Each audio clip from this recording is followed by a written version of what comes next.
Bom dia, boa tarde, boa noite, amigos, colegas, povo da minha amada Porto Alegre, Brasil e mundo. Está começando mais um Plantão do Rock.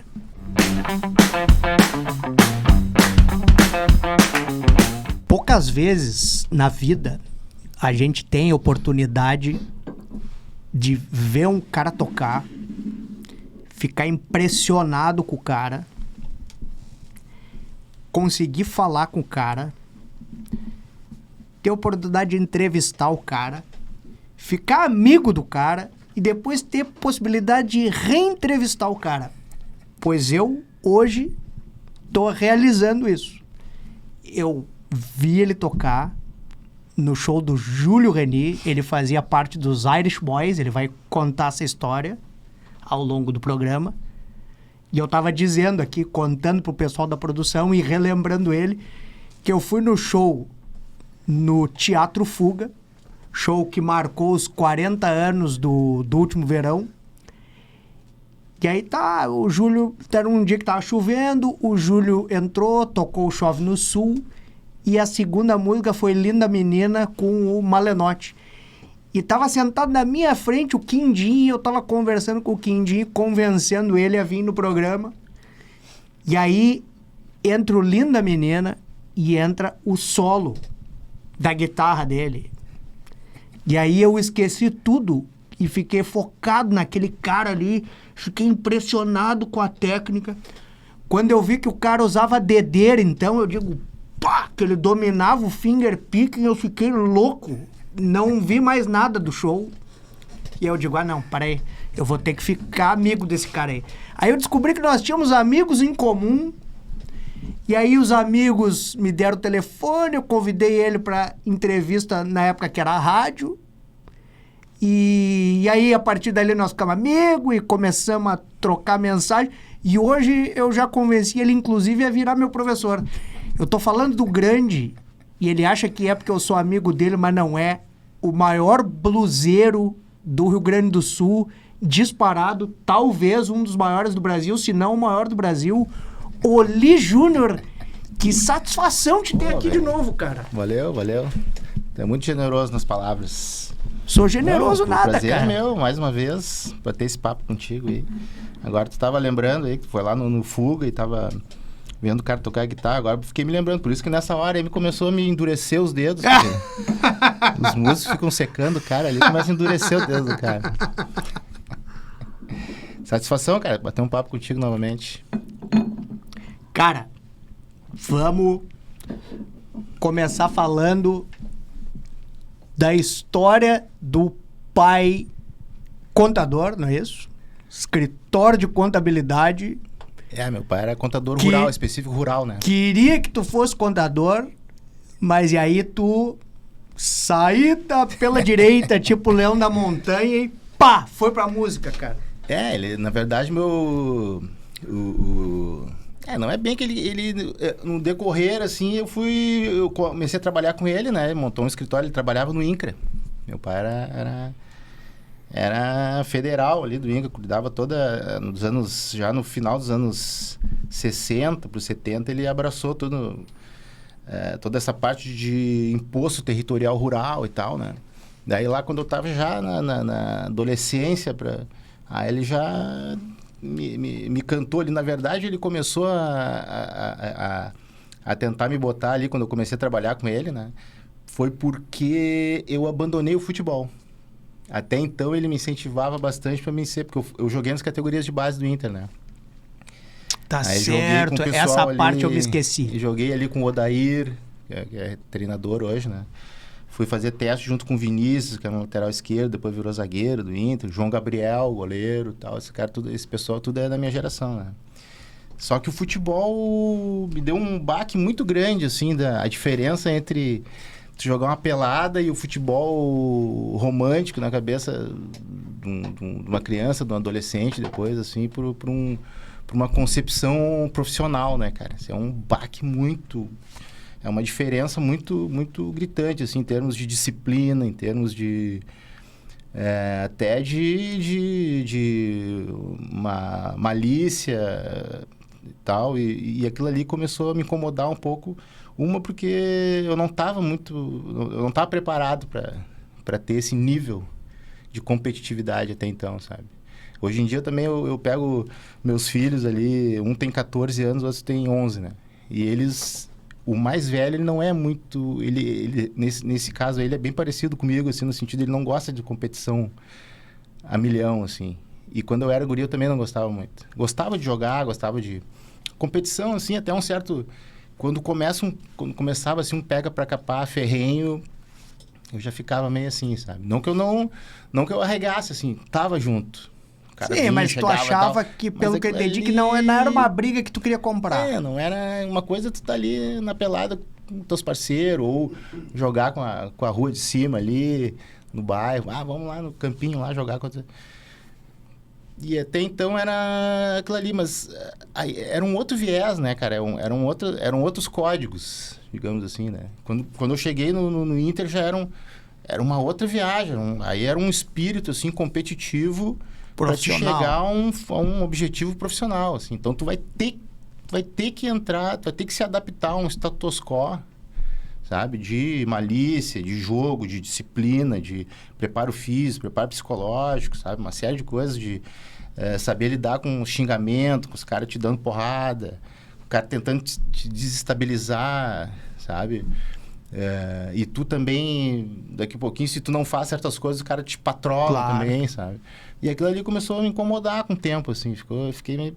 Aí eu já comecei a faltar uns treinos, daí às vezes me machucava, porque daqui um pouquinho, hoje eu entendo um pouco, assim, que talvez em algumas ocasiões eu não ia tão duro, assim, a ponto, sabe? Porque, sabe, é tipo uma arte marcial, assim, né? Meu filho, os dois fizeram judô também. Aí era uma coisa que o professor falava e antes eu até dizia para eles assim, cuidado, vocês têm que... O judô não é só tu dar o golpe, tu tem que saber cair do golpe também, sair do golpe e se tu levar o golpe, tu saber cair, sabe? No futebol também tem isso aí. Se tu, dependendo, tu não chega muito mole assim, tu se quebra. E eu me machucava fácil. E aí era quando tava meio que pegando ali uma posição... se machucava e ficava um mês fora. Aí tem que retomar. E ficou aquele ciclo meio xarope pra mim, assim. E eu meio que larguei. Aí meu pai ficou meio... com quantos anos ali? Mais ou menos. Desde o final dos anos 80 ali, né?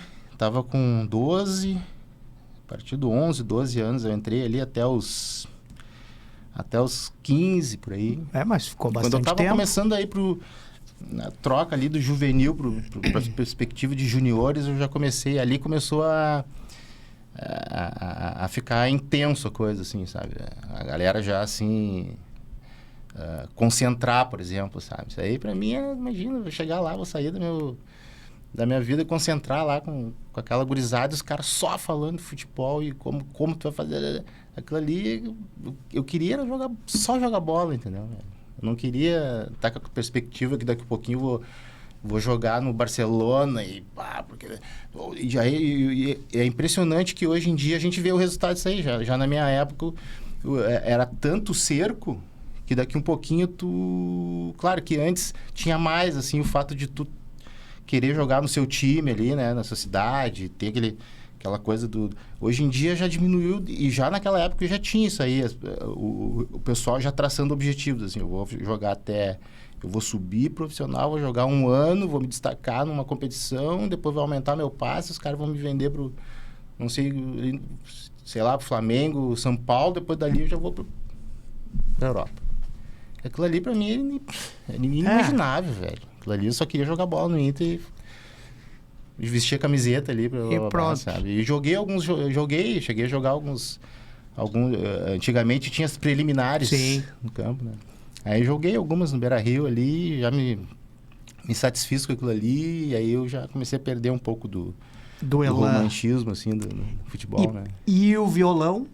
Aí nessa época, nisso aí tudo meio junto, né? Eu já tava aprendendo violão, uns 13, 14 anos. Com professor ou autodidata? Autodidata, total. Assim. Revistinha? Peguei revistinha e vi os outros tocar, imitava ali e tal, né? Aí, quando eu quis, eu cheguei a ter eu nunca consegui parar nos professores, assim. Quando eu achava que vou ver um em Porto Alegre. Indicava um, ia lá.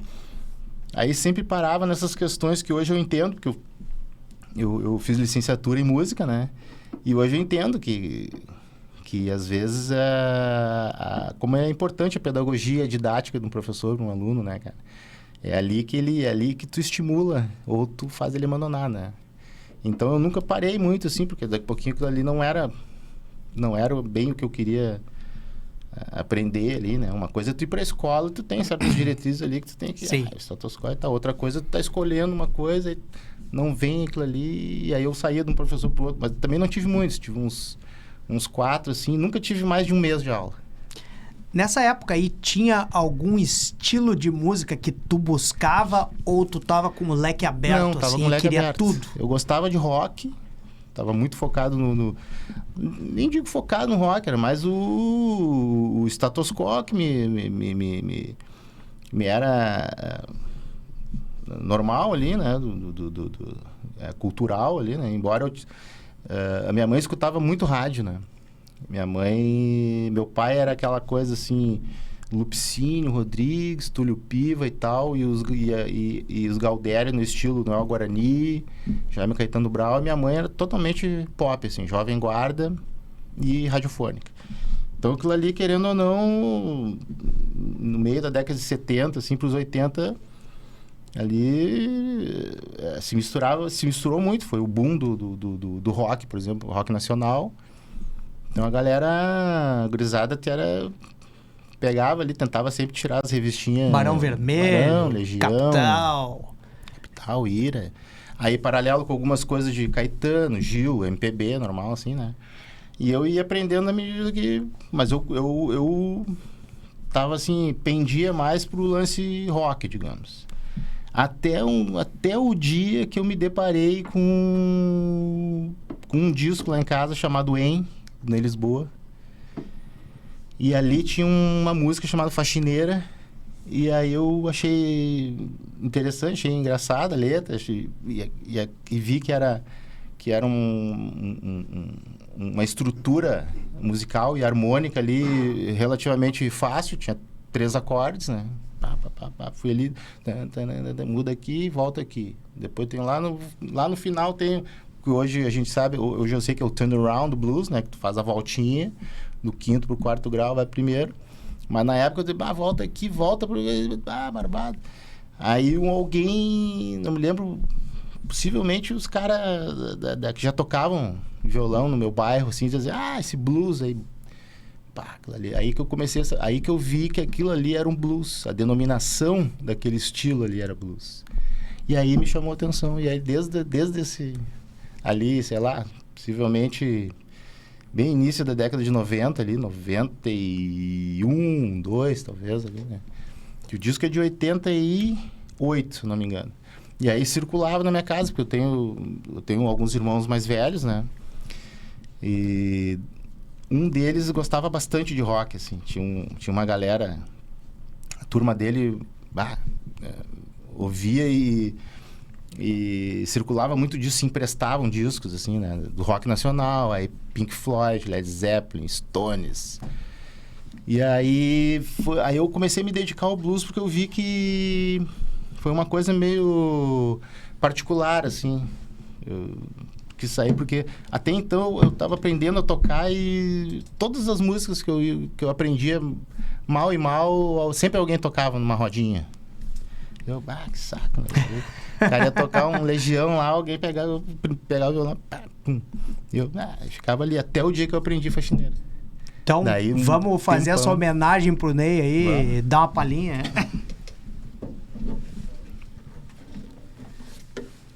Cara, agora...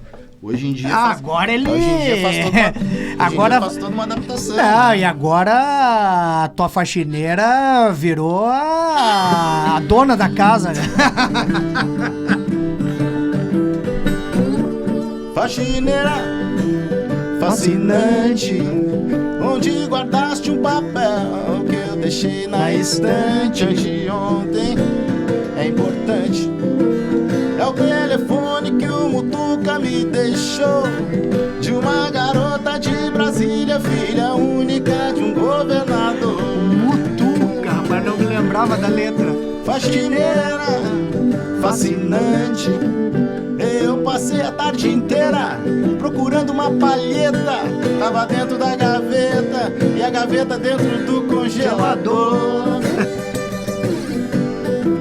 E o pior que a geladeira tava dentro da banheira e a banheira no meio do corredor.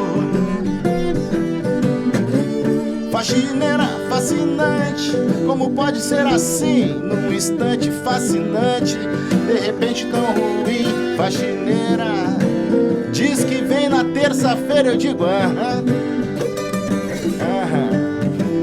Era clean, virou sujeira e me aparece num domingo de manhã.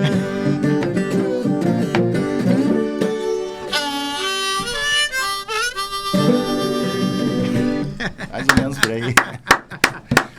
Daí eu fui aperfeiçoando essas coisas, porque aí uma coisa puxa a outra, né?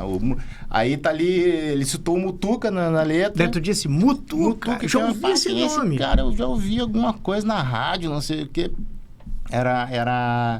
Eu não me lembro, eu acho que ele já tava com o Hot Club do Mutuca já nessa época, eu não sei. Mas ele era um músico atuante em Porto Alegre, assim, tocava em bares como Vermelho 23, ele era o rocker da cidade, assim, né? E tinha uma música que era dois clássicos dele, que era o Entrei Numa Fria e o Blues da Casa Torta, né? E aí, no encarte desse disco, tava escrito assim, faxineira baseada num blues de Brownie McGhee. E aí, eu era muito frequentador, assim, dos sebos. Assim, trocava revistinha, pegava os LPs, trocava, tava sempre num escambo, assim, né? E aí eu fui na prateleira de blues, perguntava pro pessoal ali, eu ia muito ali nos sebos ali do viaduto da Borges ali, né? Ou na Galeria Chaves e tal, e perguntava, qual a prateleira dos blues aí? Brownie McGhee e tal. Aí o cara, tem um disco aqui do Brownie McGhee com o Sonny Terry, que é eles formaram uma dupla, uma certa época, né? Sonny Terry e Brownie McGhee. E aí o Brownie McGhee, aí na mesma prateleira ali, tava junto com o Muddy Waters, que tava junto com o Ronnie Wolf, que tava junto com o Robert Jones. Aí quando vê o cara vai, entendeu? Aí o cara aí pega uma revista Bis lá da vida e aí constata que uma reportagem qualquer lá, tu vê que o Rolling Stones, o nome da banda foi tirado de um blues de Muddy Waters. Aí é uma teia sem fim, né? Cara, falando no instrumento, nem guarda pra mostrar pra galera, porque o que tu tá tocando não é um violão tradicional. A gente falou dele antes da... que é uma viola, né? Antes de começar a gravação. Ele tem 5 cordas. Na verdade tem 10, mas são 5 pares. Isso. Mas por isso que eu te falei ordens, por isso que eu te falei da cordinha. E olha só, por incrível que pareça, uma coisa inusitada aqui, por exemplo, a viola, embora a nomenclatura viola seja meio complexa, assim, porque a viola também é um não sei se pode dizer uma gíria, mas a gente se refere também ao violão como viola. Pega tua viola aí, bota a viola no saco. Mas, assim, a grosso modo, a viola mesmo, quando veio desde os tempos dos jesuítas para cá, tem essa concepção das cordas duplas, né? Geralmente pode ser 12, pode ser 10, às vezes oscila bastante, até 15 já tem. Mas no Brasil se fixou bastante esse lance das 10 cordas. Beleza. Tem várias afinações, no meu caso aqui é o Rio abaixo. Coincidentemente, quando eu me deparei com essa viola, e sabendo que ela tem 5 ordens, né? 10 cordas, mais 5 ordens, eu não tinha esse conhecimento do encordoamento de viola. E botei ela como se fosse um violão, mas vindo de baixo para cima, e faltou a sexta corda, digamos, o bordão. Só que nessa aí, eu sabia que o Keith Richards tinha uma guitarra de 5 cordas. Que o Keith Richards, ele pegou uma guitarra de 6 normal e tirou o misão ali, afinou lá em sol, manteve as 3 do meio e afinou a primeira corda em ré. O que seria uma afinação sol aberto sem o bordão. Sem o bordão em ré. porque o bordão, tu pega o Sim, Mi e aperta sim, passa sim, pra Ré, sim, né? sim. Mas ele tirou aquele Ré ali, porque segundo as entrevistas que ele dava, assim, aquilo ali me atrapalhava, porque quando eu ia fazer o bordão e a tônica, não era tônica, era a quinta da nota. Sim. Eu tô tocando em sol e eu tinha o cacuete de bater na última corda, e a última corda do bordão não era sol, era Ré. Então eu tirei ela fora. Aí uma guitarra de 5 cordas, acabou que a última corda é sol e a tônica. E eu, pô, se a guitarra dele de 5 cordas é um sol aberto, então eu vou fazer isso na viola. Sem saber que era uma afinação também de violeiro. E aí uma vez eu me deparei, nesses sebos aí, me deparei com uma revista Guitar Player, que tinha ali a viola, instrumento do diabo. Do Robert Johnson. Que tinha que dizem que tinha um pacto com o diabo. Pacto com o diabo, e os violeiros faziam muito pacto. No universo violeiro tem muitos pactos. O cara, para tocar bem, não sei o quê. No mundo violeiro tem várias receitas de pacto. Tem o filme aquele, Encruzilhada, eu acho que é. Encruzilhada, aquilo ali também fez minha cabeça um milhão. Daí eu afinei como ela tá aqui, só que não cordas duplas. E aí comecei a tocar tipo Kate Richards, porque daí tu pega o... Tu fez a afinação sem a segunda corda. Tu botou sem só a corda simples. Sim, mas tu botou só a simples. Só single. Então, eu vou tentar traduzir isso para vocês, porque é óbvio, ele tem um conhecimento lá em cima. Geralmente o violão tem 6 cordas, um violão comum. A corda mais grossa é o Mi, daí depois tem o Lá, depois tem o Ré, depois tem o Sol, depois tem um Si e tem um Mi de novo. Ele, pelo que ele tá dizendo, não é que não tem, mas... Porque é que a viola são 5 A viola ordens, são 5. né? Então, tira a Bem primeira propício. de cima, é Sol, depois vem Ré. Aí Então, ele já fez uma sol inversão muda, ali. porque seria Lá, né? Normal, Sim. uma afinação normal. Daí tira o Bota Sol. pra Sol. Daí, As outras ficam igual. daí o Ré, o Si. Ré, Sol, Si. Ré, Sol, Ré, Si Sol, fica normal. Si. Tá, então é Sol, Ré, Sol, Si. Isso. Daí o Mizinho passa pra Ré. Fica uma afinação que pra música norte-americana, pros blues, às vezes pros country, pro música havaiana também, sei lá. Tá. Propícia pra tocar slide, E né? aí, ok, mas e aí a cordinha mais fina, como é que ela é em oitava? Como é que tu eu botei afina a uma outra? afinação de violão. Um Igual? acordamento igual. Só que depois, quando eu peguei essa Guitar Player aí que eu fui saber que tinha encordoamentos especiais pra viola.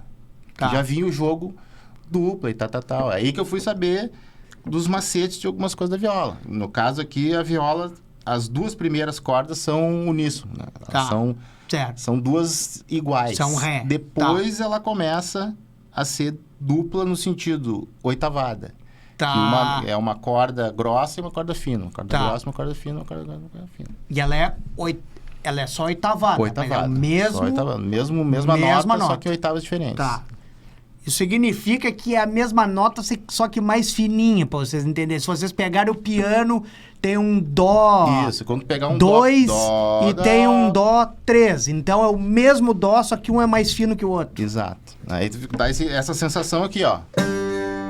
Ó. Grosso. Fino. Mas daí, pro cara Que é a característica do instrumento da viola, né? Tá, pro cara que toca alguma coisa e tá nos vendo ali e não tá entendendo, mas daí os acordes tem que mudar também. Muda. O Aí formato, muda como tu coloca o dedo. Muda tudo. Aí o sol que seria aqui... Aí parte do princípio seguinte. Já parte do princípio que como tu afina mas aberto... daí é outro instrumento. Bem dizer, outro instrumento. Tu tem que aprender de novo as coisas. O que tu aprende numa situação normal, numa afinação standard, que se diz, normal... Aí tu vai ter que mudar um pouco tua estratégia, mas é que nem tu aprender uma outra coisa. Tu aprender, sei lá, o cavaquinho também isso vai que eu ter ia te perguntar. Eu nunca outra. toquei cavaquinho, mas eu imagino que pro cavaquinho é a Exato, mesma são coisa. afinações... Geralmente, alguns instrumentos têm essa afinação aberta. Aberta porque, assim, ó... Num violão normal, numa afinação normal, pra fazer um acorde, digamos, assim, maior, menor, esses acordes assim, inevitavelmente tu vai ter que pressionar uma nota, né? Tu vai ter que fazer um... Sim. E a viola, ou qualquer instrumento com afinação dita aberta, ela já começa por um acorde. Saquei. Aqui é o Sol. Sol, por isso que se diz sol aberto. Tu toca, já vem o sol. Como se tu estivesse fazendo o acorde no violão ali. Fazendo, por exemplo, usando 3 dedos ou 4. Sim. Aqui não, aqui tu já... Sim, então, se tu bota o dedo, já muda o acorde. Já muda, já muda. Sol com sétima. Dó. Em vez de ser o dó aqui, por exemplo, com 3 dedos, aqui eu faço com 2. Ó. Sim, saquei. Ou faço com a pestana, ó. E tu te adaptou fácil ao conhecimento de como toca a viola? Por incrível que pareça, me adaptei fácil, porque... Aí, como eu te falei, ó, tem essas coisas do Keith Richards, por exemplo. Sim. Já tem todo um, sabe,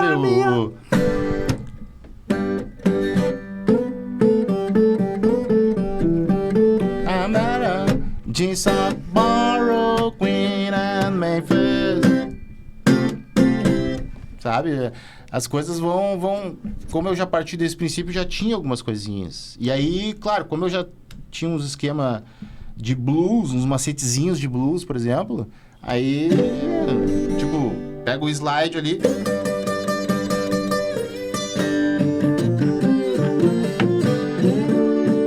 I went down to the crossroad, feel down on my knees. E ele canta ainda com o twang do Tennessee. É o maior bluseiro do Rio Grande do Sul mesmo. Ele não tem como dizer que não. Ask the Lord above for mercy. Save me if you please. Aí eu fui indo. Até tateando, assim, né? Até o ponto de que... Porque tem uma coisa também, né, velho? Eu nunca fui muito de sempre tirar igualzinho, assim. Eu fui pegando elementos que me serviam por um contexto que eu achava interessante para me tocar, entendeu? Compor em cima, tocar numa situação, assim, que fosse o inusitado ou diferente ali. Como eu te falei, né? A roda de violão todas eram os clássicos da MPB e do rock nacional, digamos, rock gaúcho direto. Mas daí quando tu Cachorro louco, não sei, amigo punk era direto, entendeu? E aí o cara não tinha, o cara ia fazer... Aí era a minha vez de daqui a pouquinho, quando chegava em mim, vou fazer uma música aqui, faxineira. Aí daqui a pouquinho já aprendi Robert Johnson. E qual era a reação da galera? De modo geral, cara, o blues tem essa coisa, né, cara, muito, muito interessante, que ele pega muito fácil as pessoas, assim, na primeira escutada, porque tem uma pulsação muito propícia, sabe? É o strumming da guitarra. Cara, é diferente, eu acho que, olha, eu sou capaz de apostar que é uma coisa cultural que veio com um tempo, um aperfeiçoamento humano decorrer da evolução, né? Que a gente ficou com essa coisa, né? Assim como o samba também, né? A pessoa até pode não gostar muito, assim, ou pode não conhecer, digamos. Mas ele sente aquele... Parece que o teu corpo já vai automático, digamos assim. Claro, por um fator cultural e tal, né? Mas o blues... Mais que o samba, até porque o samba é sincopado, né, cara? Tu pega muito europeu lá, faz o samba, eles não conseguem, nem a gente que é brasileiro que vai junto com o swing. Agora o blues não tem essa síncope. O blues tem essa coisa de tá. E tu bate o pé automático. É intercina, né? Intercina. E aí tu, sabe... E tu se emociona muito fácil também com o blues, né? E aí, faxineira, por exemplo, é uma letra que pega a galera ali, fala uma coisa tipo corriqueira, né? Tá ali falando uma faxineira e tu esqueceu, escondeu tua palheta, sabe? Umas coisas assim que o cara se identifica fácil, sabe? E aí o pessoal... Aí começou essa coisa, também começou a me estimular por esse fato aí também. A galera, daqui a pouquinho já estão te pedindo pra te tocar, entendeu? Toca aí aquela faxineira lá. Então, pra vocês entenderem, eu já falei em outros programas e tô aqui com um especialista e se eu falar bobagem, ele me corrija, por favor, no ar. Houve uma coisa chamada diáspora africana, né? Que foi quando o povo africano se distribuiu pelos continentes, no nosso caso aqui nos Estados Unidos pela escravidão, né? Sim. Esse ritmo batuque, esse ritmo banto, ele começou a se espalhar pelo mundo. Nos Estados Unidos, basicamente, ele deu origem ao blues e ao jazz. No Brasil, depois ele deu origem ao samba. Por isso que nós estamos falando isso de que tem esse... Sim. Que por algum motivo ele te chama atenção. E por isso que se vocês forem mergulhar no negócio do rock e até do Elvis Presley, tem gente que diz que o Elvis roubou a música negra. Enfim, essa é uma discussão. Mas o rock veio do blues. E ele tem a mesma progressão. E o primeiro rock gravado pelo Elvis Presley foi esse aqui, ó.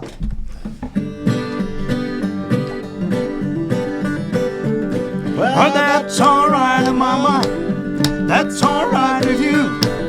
That's alright, mama. Just any way you do. That's alright. That's alright. That's alright, oh mama. Any way you do. Oh, mama, she don't told me. Papa don't told me too. Son, that girl you fooling with, she ain't good to you. That's alright. That's alright. That's alright. That's alright. That's alright, oh mama. Any way you do.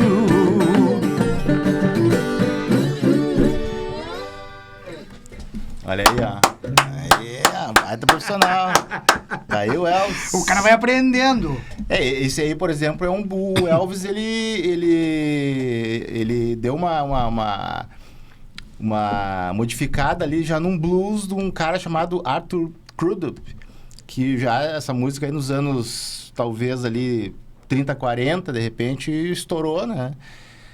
E ele, só que era uma música assim que o pessoal branco de classe média, por exemplo, nos Estados Unidos já não conhecia. Porque até então era muito segregado ali nos Estados Unidos e tal. Tinha rádios, só botava música, só passava música negra e tal. E o Elvis transitava por isso. Por isso que eu não sou muito afeito a essa coisa de roubar, assim, porque, cara, em arte, roubar...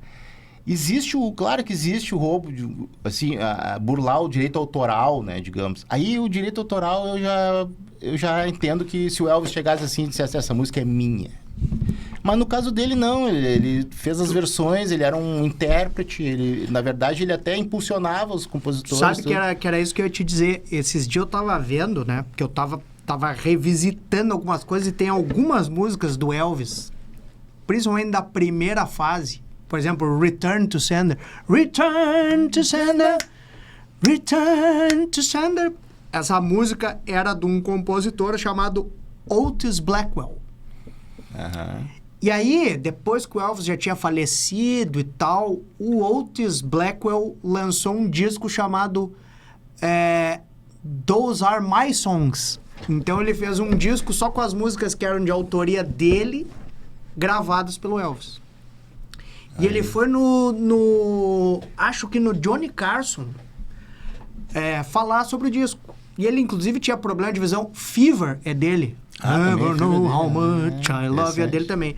E aí o cara perguntou pra ele exatamente isso que nós estamos falando. Ah, pois é, o Elvis era acusado de ter roubado da música negra e E ele pega e diz assim, olha, eu compus as músicas, eu tentei gravar as músicas não fizeram sucesso comigo, as músicas fizeram sucesso com ele, eu recebi dinheiro por causa dessas músicas aí. Exato. E hoje eu tô tendo a oportunidade de conversar contigo aqui para todo os Estados Unidos. Exatamente. E o mundo, e as pessoas conhecerem as minhas músicas porque o Elvis divulgou. Então, na verdade, sou muito agradecido a ele. E tem entrevistas do Little Richard falando a mesma coisa, do Chuck Berry falando a mesma coisa. Claro que eles têm...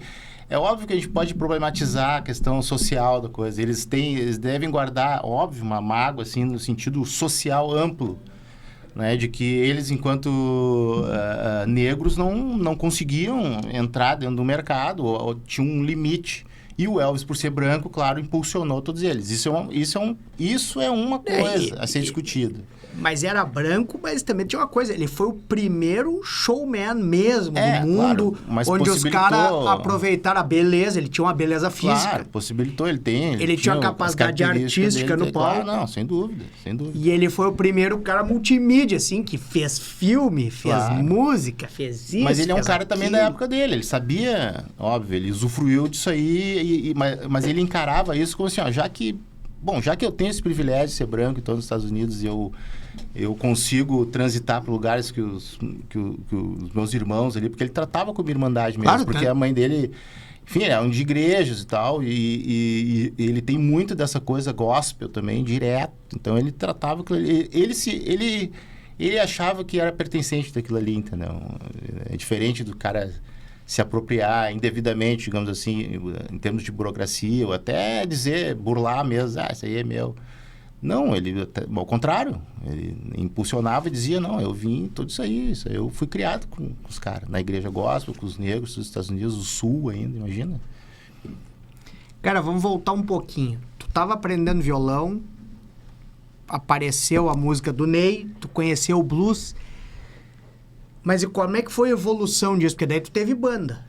Daí foi assim, ó, eu já comecei a tocar... duas em uma, porque daí tu teve banda, em seguida tu vai começar a tocar profissionalmente, assim, de começar a receber uma coisinha aqui, uma coisinha ali, e o teu pai.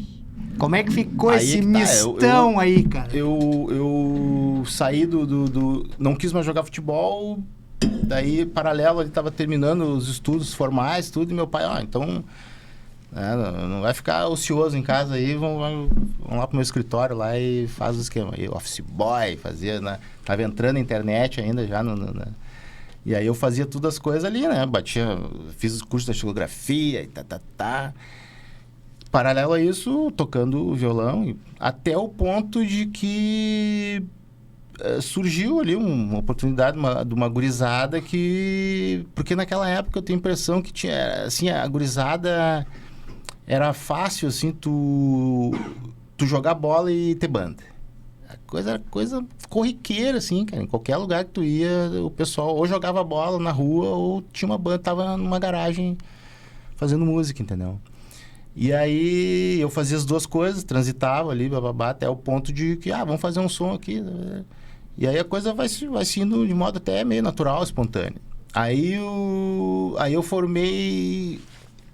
Na época, em Porto Alegre, tinha muita coisa, assim, tinha muita oportunidade de tocar nos DCEs das faculdades. Todas as faculdades, praticamente, tinha festas para arrecadar fundos ali para o curso. Faziam festivais, PUC, URGS, tudo, Unicinos, direto, assim. IPA. E aí, numa dessas aí, eu conheci um cara que fazia direito na PUC. E aí formou uma banda, porque para se inscrever num festival tinha que ter um aluno da PUC e ele podia convidar e fazer a banda de outros. Aí ele me convidou para fazer só um violão base ali, enquanto ele tocava, apresentava. Ele era um baita de um guitarrista, tocava blues. Ele me ensinou várias coisas do blues. Até então eu conhecia, assim, Ney Lisboa, blues etílicos, conheci os blues do Barão, que o Barão Vermelho era uma banda de rock, mas tinha muita verve de blues, assim, né? Celso Blues Boy e tal. E ele já sabia, assim, B.B. King, já sabia Elmore James, já sabia uns nomes, assim, que eu nunca tinha ouvido falar, entendeu? E aí ele me deu umas manhosas ali e a gente participou disso aí. Paralelo a isso, ele tinha uns contatos que já tinha que tocar em alguns barzinhos. E aí, tipo, ele fazia os blues internacionais e fazia ali os lance de solo e os macetes de blues, eu fazia a base e eventualmente fazia umas 3, 4 números seguidos de blues nacional. A partir dali ele saiu, acho que ele passou num concurso, não sei onde, no interior, e eu fiquei... aí naquela hora ali eu já tinha pego o gostinho da coisa, entendeu? E aí eu, agora, né, que eu chamo alguém, o que eu vou fazer, né? Porque eu só fazia base pro cara, praticamente. E fazia uns númerozinhos ali pra ele descansar e fazer uns solos. E agora? Daí eu comecei vou aprimorar, vou pegar essas músicas que ele pegava, que ele tocava, vou escutar e vou pegar. E aí eu comecei a formar repertório. de blues, blues rock, blues nacional, umas coisas ali e tal. E aí comecei a compor também, nessa época aí. Comecei já minhas primeiras composições e já foram... Aí já começa a cruzar com um, cruzar com o outro. Formei uma banda, gravamos um disco por uma gravadora chamada Fran Discos em 99, 2000. Mas não eram os Tocaios. Não. Os Tocaios vem bem depois, tá. Bem depois. Era a banda Mendigos da Noite. Era um pessoal ali de Gravataí, que eu tinha muitos parceiros ali. Tá. E aí a gente ensaiava ali, transitava, Gravataí, Porto Alegre, pelas faculdades, e fazia Gravamos um disco, terminou a banda. Daí eu comecei minha carreira solo. Aí gravei nos estúdios da City, lá gravei meu primeiro disco solo em 2003, Tô na Mira. Depois gravei o Ineditismo Barato. Aí comecei minha carreira mesmo, o lance... Primeiramente, eu fiquei meio reticente, assim, de me lançar como só blues, assim, porque... Não sei te dizer muito, assim, mas eu tenho a impressão que na época eu ficava pensando, assim, mas aí eu já vou ser... De largado, já vou ser rotulado já como um cara do blues, entendeu? E, visto que não deu muito certo, mas ainda hoje o pessoal... Tu mesmo, os caras do Oli, blues, papapá. Mas isso que eu entrei com o pé meio um acelerador tranquilo. Não fui direto como um artista de blues. Embora o blues fosse, digamos assim, a força motriz do meu trabalho. Mas fazia outras coisas, baladas, rock. Mas o blues predominava, claro. Até no set list dos shows predominava. Mas o blues também, pra tocar em barzinho... É o ouro, cara. O ouro é uma maravilha. Ele tem esse negócio intimista de... É o melhor estilo, né? porque o blues... O blues, assim, ó, se tu só ficar no blues, tu já tem toda a leitura do bar, tu pode oscilar ali, tu pode fazer o que tu quiser em termos de blues, porque o blues tem certas variantes ali do shuffle, do boogie, do slow, sabe? Uma coisa mais intimista, quando vê uma coisa mais festeira, tudo tu pode... Ele combina com a fossa e ele combina com a alegria. Ele combina com o cara que perdeu a guria aquele dia mas e o da outra mesa que bateu a meta e tá comemorando na empresa, né? Então, as duas coisas se comunicam no blues. Isso aí que é um troço... Isso aí é que me motivava bastante no blues. Isso aí que me prendeu no blues, é isso também. Tinha coisa...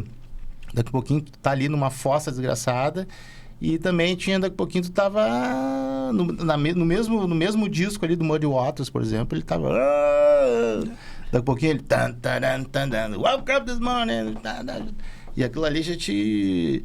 Sabe? Eu tenho o blues muito isso aí. O blues é uma extensão da existência humana, assim. E o Buddy Guy, não podemos esquecer do Buddy Guy. Claro, o Buddy Guy foi o mestre de todos esses guitarristas hoje, assim, que tem a verve blues rock ali, é por causa do Buddy Guy, né? E que voz. Que potência vocal do cara. Puta que E aí fui indo até o ponto de eu... Aí que entrou a viola na roda.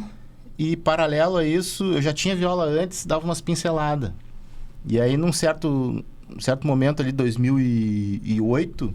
Porque assim, eu profissionalmente, eu computo ali desde 98, que foi o ano que eu tirei minha carteirinha na Ordem dos Músicos, né? Embora eu já vinha tocando antes.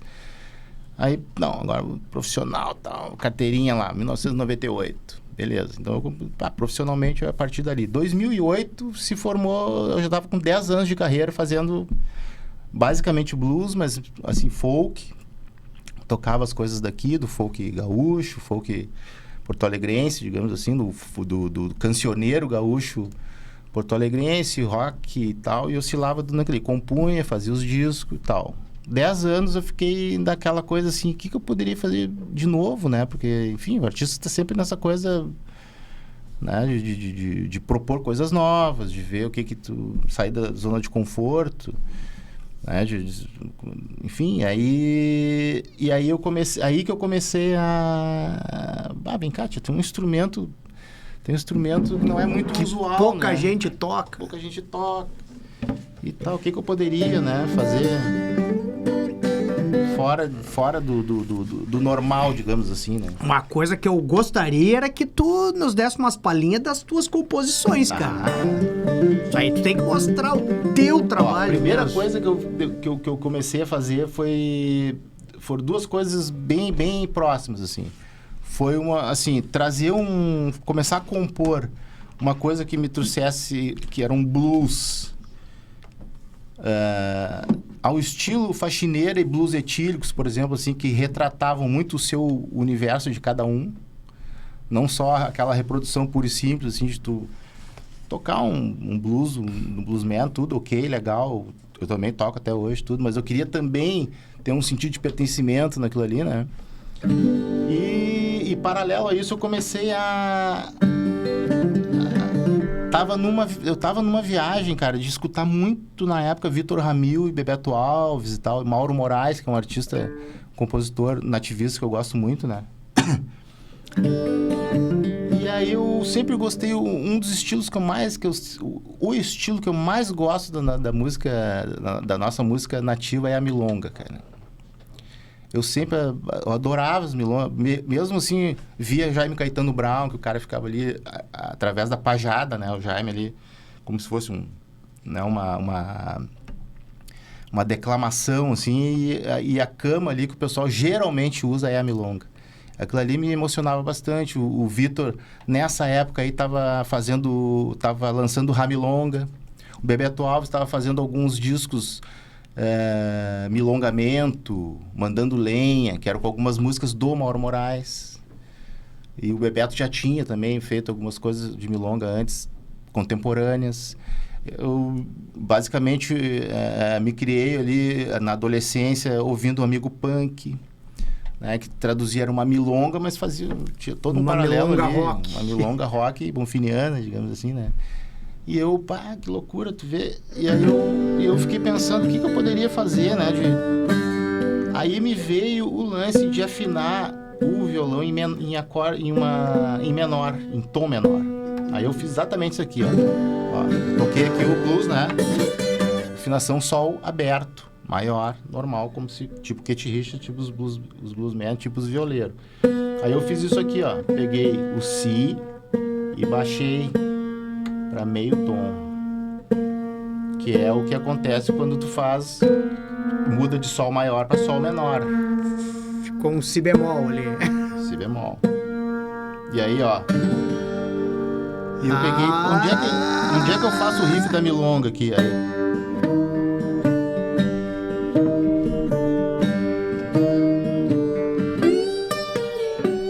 Continuei fazendo os slides normal. Tu vê, eu posso fazer umas milongas e mesmo assim fazer uns slide blues aqui.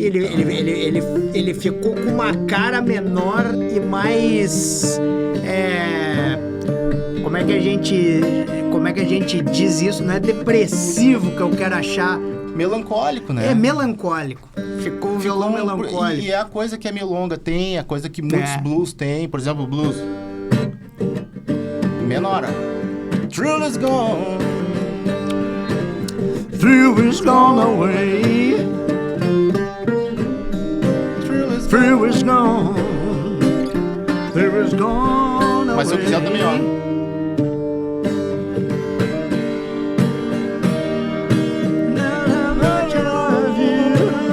I'm gonna be sorry someday.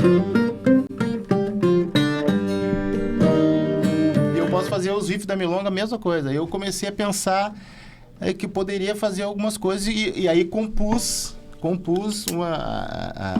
a música chamada Milonga Blues. Então, mano. Que aí foi exatamente nesse contexto aí, ó. Sou mais um matungo de poncho e chapéu, rondando por essas bandas, cavalgando ao léu. Quando encontro um galpão pra dormir, levanto as mãos pro céu. Perdi todo o meu gado, maldito jogo do osso. Tantas vezes me vi com a corda no pescoço. Cheguei a ver como era o tal fundo do poço. Tava sem eira nem beira,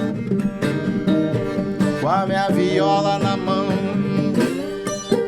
Me vi no meio da noite, pedindo perdão. Por favor, Boitatá, ilumina toda essa escuridão. E eu fiz um trato com o bicho e ele me deu a luz. Aí, ó, bluseiro, Me levou pro sempre boliche. tem um trato. E eu tentei fazer jus, pedi licença e toquei minha milonga blues. Isso aí. E aí foi indo. Aí eu comecei uns experimentos de... Comecei daí se abriu um leque de possibilidades de afinações da viola, de fazer... Sim, e eu imagino que a galera começou a te chamar direto. Porque... daí rolou um monte de coisa, né? Porque acaba sendo aquela busca, assim, do artista, da coisa... Uma busca, digamos assim, por uma identidade, por assim dizer, né? Coisas que tu possa juntar elementos e de bate-pronto, às vezes, as pessoas... Porque como a minha escola é do blues, cara, o blues tem muito essa coisa, assim, porque imagina, o blues tem muita coisa, tem muitas variantes do blues.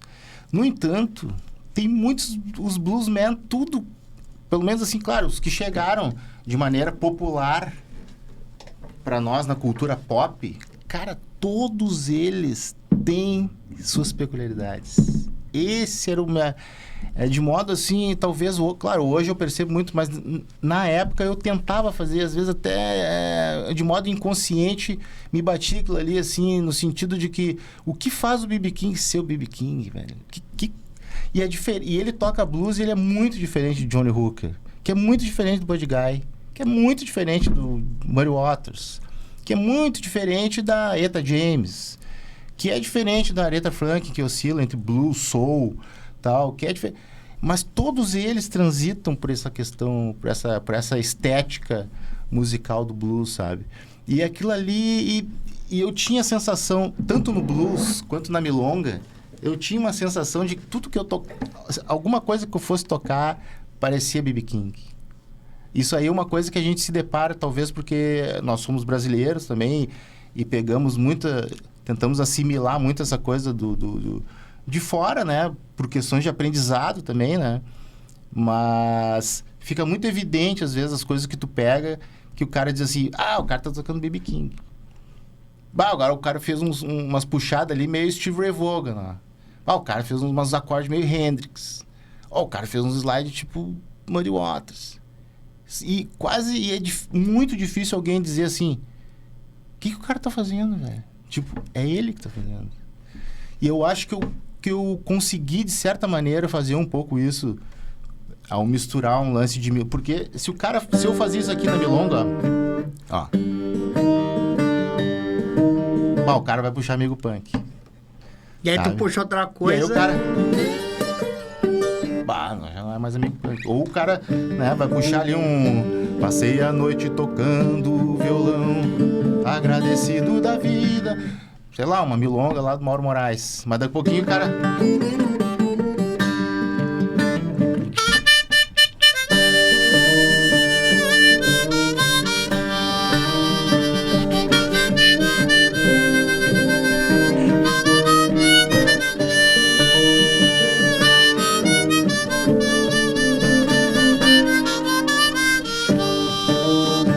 tocando gaita de boca numa milonga.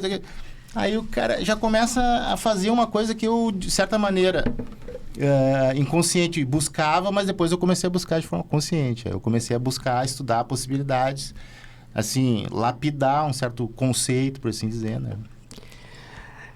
Nós estamos nos encaminhando pro fim, mas... E os Irish Boys, cara, na tua vida... Cara, foi assim, ó, como eu transitava muito pela cena porto-alegrense, né?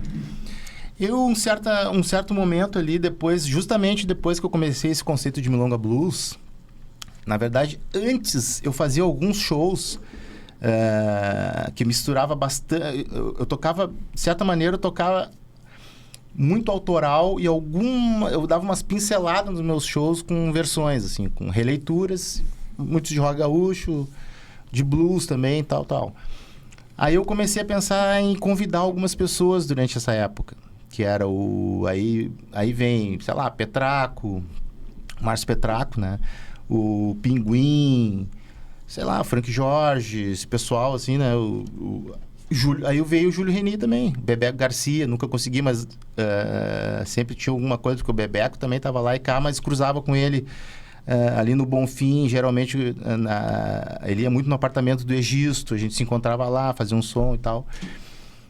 Com o Júlio calhou bem tranquilo, assim. Com os outros é bem difícil. A galera tá sempre... E o Júlio sempre era um cara... na correria. E o Júlio era um cara acessível, sabe? A maioria do pessoal nessa época aí que eu transitava, pelo menos, estava com uns shows muito a milhão. O Júlio também, mas a chegada no Júlio foi mais espontânea, foi mais tranquilo.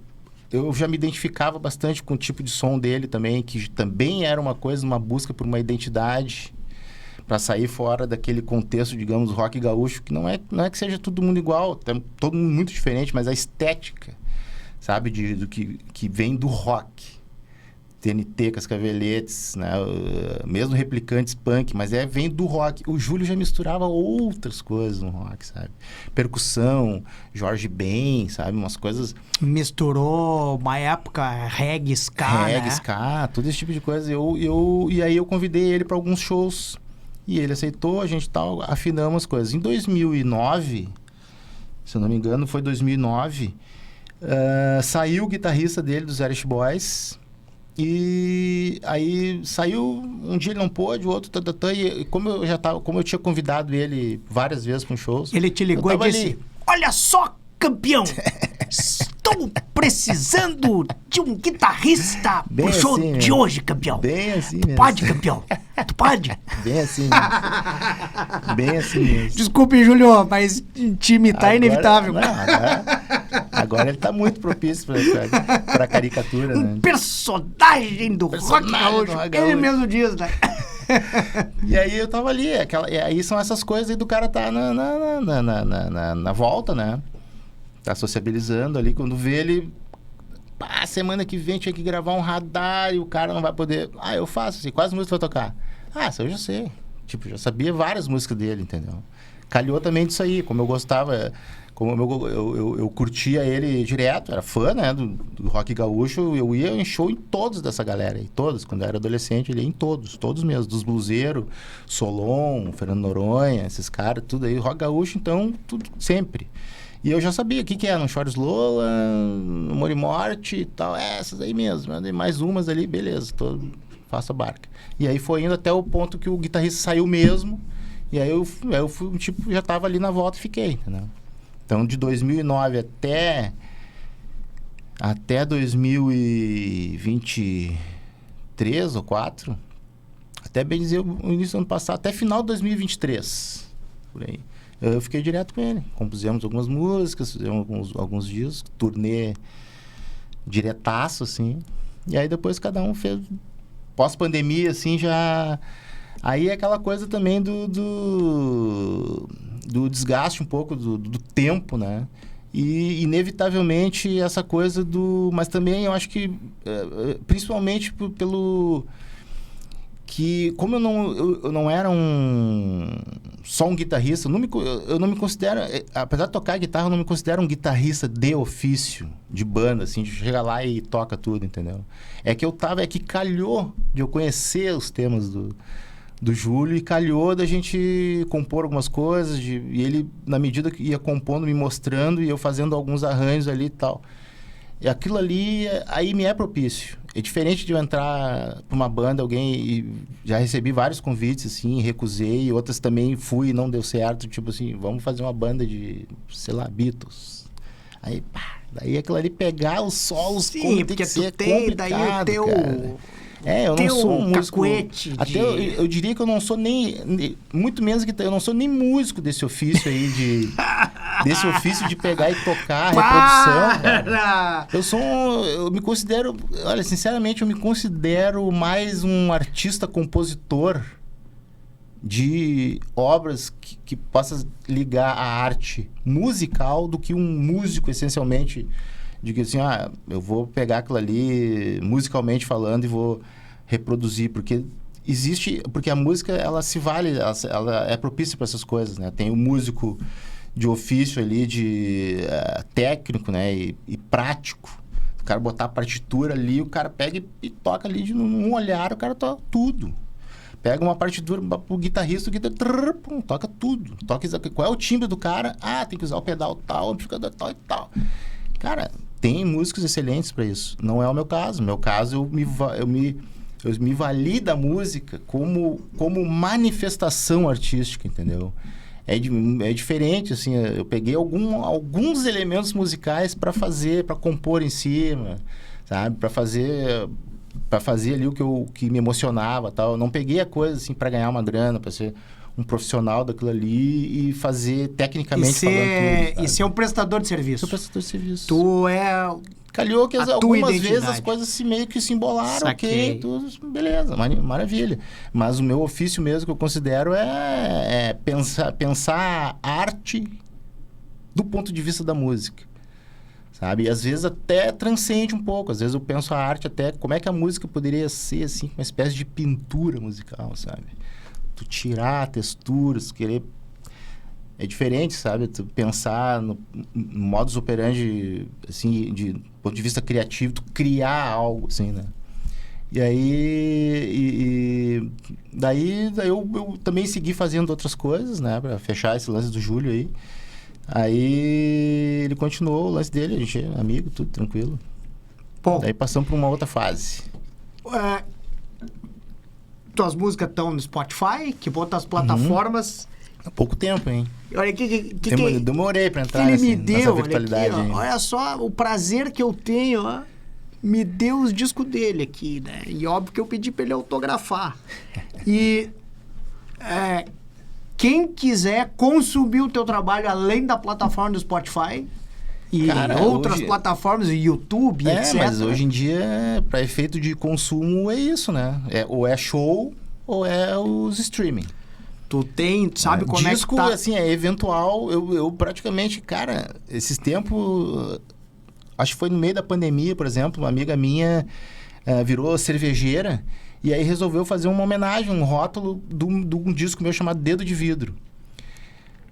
Cara, eu vendi mais cerveja na minha vida quase que disco, cara. Que coisa! A não ser, claro, na época do Milonga Blues ali, que eu ganhei uns açorianos, esse aí também. Aí o cara tem toda uma publicidade em cima, né? Tem todo... Pode valorizar aquilo ali, mas hoje em dia... Eu às vezes até pergunto para as pessoas, quando eu cheguei aqui eu perguntei direto para a Claudinha, pro mister do som, vocês têm aparelho de CD ainda? Antes de eu dar um regalo ali, um presente, vocês têm ainda? Não, eu tenho. Porque as pessoas não têm mais e não tem nem o tempo, né, cara? Às vezes o tempo social mudou demais, assim. Isso aí é complexo, isso aí fica para uma outra... A reflexão para um outro programa, né? Mas é que não tem mais, né, cara? Então, fica o lance do streaming e show. Então, as pessoas ficam ligadas aí nas redes. Quem quiser te consumir, no bom sentido, tua agenda... Cara, novembro, eu tenho dia 21 de novembro no Parangolé, que é um bar que eu toco bastante ali na Cidade Baixa. Dia 28... Que a Adriana defende, eu tava dizendo, tá virando sócia. Tá virando sócia. Acho que ela vai ser sócia lá. Dia 28 e 29. 29 no Fora da Lei. E dia 28, cara, é um show lá em São Leopoldo com os velhos Ares, que a gente até esqueceu de falar, né? Depois que eu saí do Júlio, o baixista também ficou oscilando com ele e a gente virou... O Júlio também aí começou a não tocar mais como Irish Boy. Ele fez uma dupla Com o Jeff com o Gomes Jeff lá. Gomes e tal. E aí a gente tocou alguns shows como os Irish Boys, e pra não ficar muito ligado também, a gente fez a banda Os Velhos Irish. Então é um trio que já tocou com o Júlio Renier. Aí o batera é o Nanão, não sei se tu conhece o Nanão. Sim, lá de claro, São Paulo. claro. Tocou no Histórias do Rock Gaúcho e tal. Então a gente também tem esse trabalho paralelo. Então dia 21 no Parangolé, 28 lá no República das Cervejas, são com os Velhos Irish, e dia 29 no Fora da Lei. Aí, ó. Foi aí os streaming, né? Baita pedida e como eu sigo ele, eu pego a agenda dele. Quem me seguir vai pegar a agenda dele também. Certo. Cara, para nós encerrar, 2 então. Tá. Primeiro, uma para encher o meu professor de orgulho. Vamos tocar-lhe o B.B. King e eu ainda vou ter que transpor. Eu faço o primeiro solinho, o segundo tu faz. Na hora de detonar eu vou pra base e tu vem pro solo, então.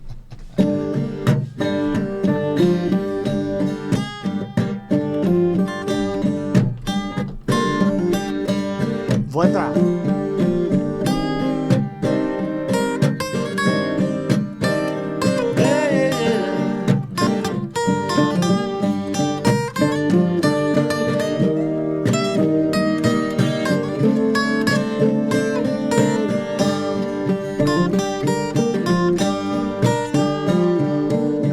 The thrill is gone.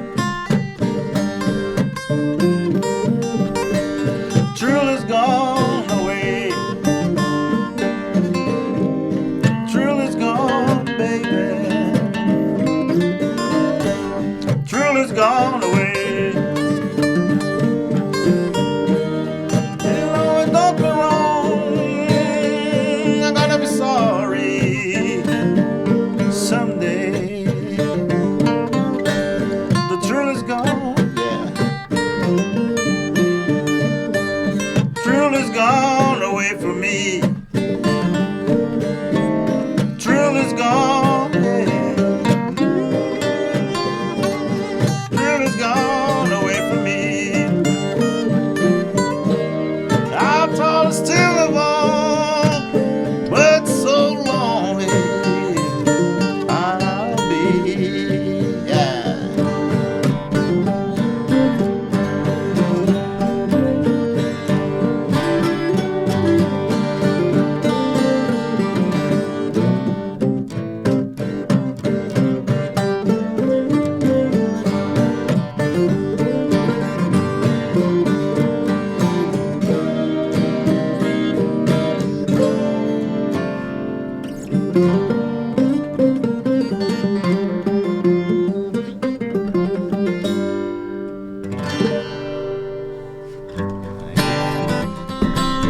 Vai.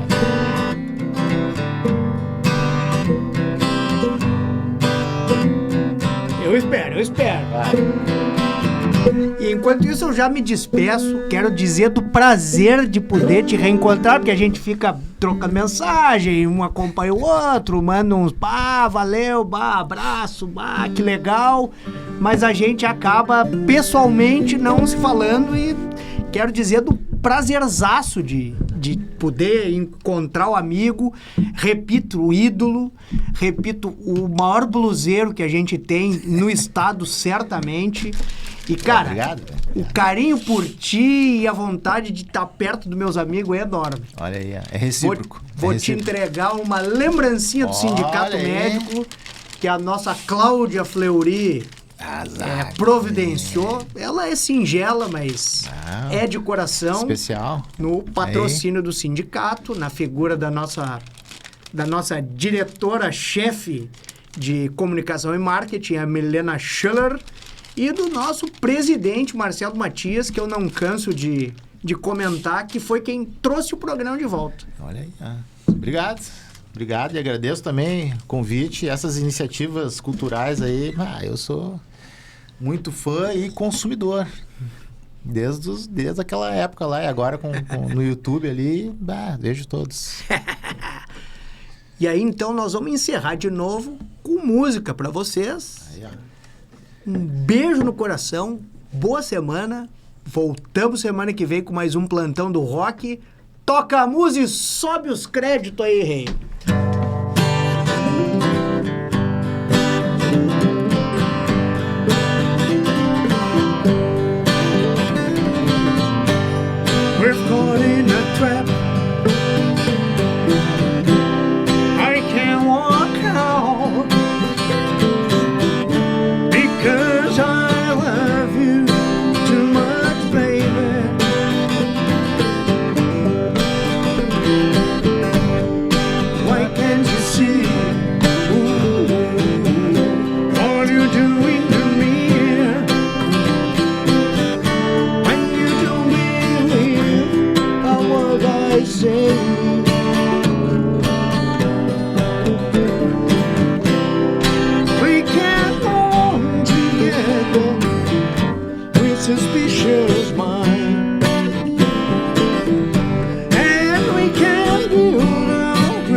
todo mundo em casa que nós vamos ouvir aqui, ó. 1, 2 e... Baby.